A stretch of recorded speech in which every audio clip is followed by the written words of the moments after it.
Welcome back, everyone. Today we've got a brand new explainer focused on one thing: mastering the historical discussion. If you're a grade 7 modern world history student working through Unit 1, you're in the exact right place. We're going to break down exactly how to use specific textual evidence to explore a massive historical concept: how medieval societies actually organized power.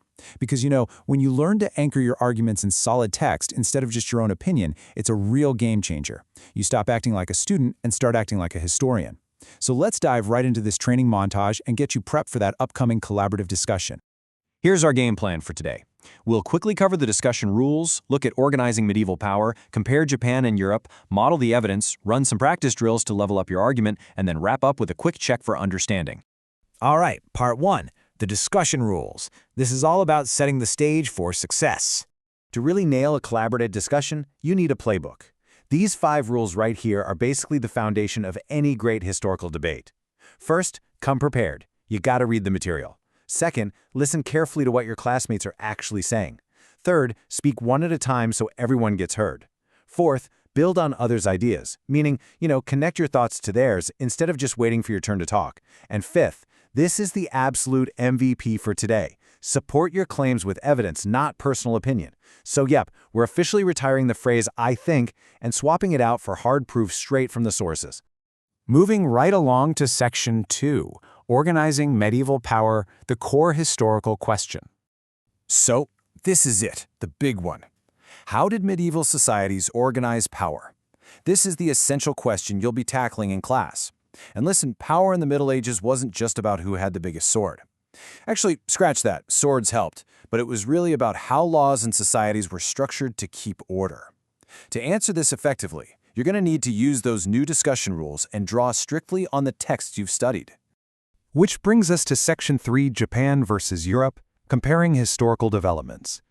To answer our big question, we obviously need evidence. Let's look at 2 totally different regions. This is fascinating because it shows how differently power was organized. Over in medieval Japan, they used strict written law. They developed an early constitution, providing a tangible set of rules to govern the state. But then, look at medieval Europe. They took a completely different path by taking early steps toward representative government. Basically, they started expanding who actually had a say, giving citizens a voice in leadership. 2 completely different regions, 2 distinct, documented ways of organizing society. And boom, right there, that is your prime textual evidence. All right, Section 4, Modeling the Evidence. Let's talk about fixing a weak answer. Okay, picture this. You're in your class discussion. The teacher asks how medieval societies organized power, and someone just blurts out, "They had kings." I mean, sure, factually that's generally true, but an answer like this completely fails our 5th discussion rule. It is a massive generalization with absolutely zero specific textual evidence. It doesn't show you read the material, and honestly, it gives your classmates nothing to build on. It's an argument built on sand. We can definitely do better.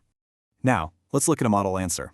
Instead of a vague generalization, what if you say, to organize power, the Japanese developed a constitution? Do you see the difference there? It directly references the text to show that written law is what organized the state. It hands your peers a concrete historical fact they can actually respond to, which instantly levels up the whole conversation. Okay, on to Section 5, Level Up Your Argument, the Practice Drills. It's time to run some practice drills to scaffold your skills. Think of this like your historical training regimen. We're building those discussion muscles in 3 phases. Step 1, Level A, is basic recall. Name a discussion rule and name Japan's political document. Easy enough, right? Then, Step 2, Level B, gets interactive. You actually respond to a peer using your evidence. And finally, the challenge round. Here you'll synthesize everything to argue that the Middle Ages advanced government as a whole. You're going from just recalling facts to interacting to arguing a really powerful thesis. Let's zoom in on that Level B drill for a second. Imagine a classmate incorrectly claims that medieval people were completely chaotic and had 0 laws. How do you handle that? You don't just say, "Oh, you're wrong." You use this secret weapon, according to the text. This politely introduces your evidence. You'd say, well, according to the text, medieval Japan developed an early constitution, a written set of laws governing the state, or maybe, according to the text, medieval Europe took early steps toward representative government. Using this exact phrase takes the personal emotion totally out of it and lets the history do the talking. And finally, Section 6, Check for Understanding, Executing the Final Play. All right, here is your final test to make sure you're ready to walk into class and debate like a pro. Can you combine everything we just talked about to deliver a challenge opening statement? Your goal is to argue that the Middle Ages actually advanced government by explaining one piece of Japanese evidence, their constitution, and one piece of European evidence, their early steps toward representative government. If you can piece that answer together in your head right now using our discussion rules, you are going to absolutely crush it in class. But before you go, think about this.